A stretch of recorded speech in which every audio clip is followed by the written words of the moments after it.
முழுசாக காமிக்க முடியல. இந்த ட்ரெயினில் ஓரளவுக்கு தான் காமிச்சிருக்கோம். பாலக்காடு ஜங்ஷன் வந்தாச்சு.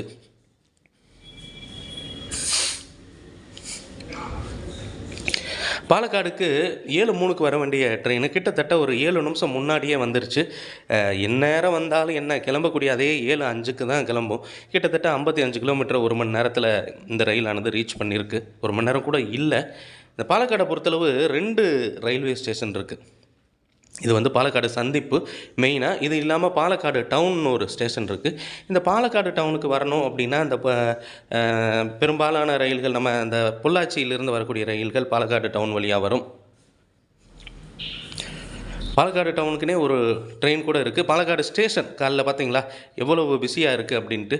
இந்த பாலக்காடில் தான் நான் சொன்ன மாதிரி ட்ரெயினே ஃபுல்லாகிடுச்சு. எல்லாருமே பாலக்காடில் இருந்து தான் ரிசர்வ் பண்ணியிருக்கிறாங்க. பெரும்பாலும் என்ன அப்படின்னா இந்த ஏரியாவில் இருந்து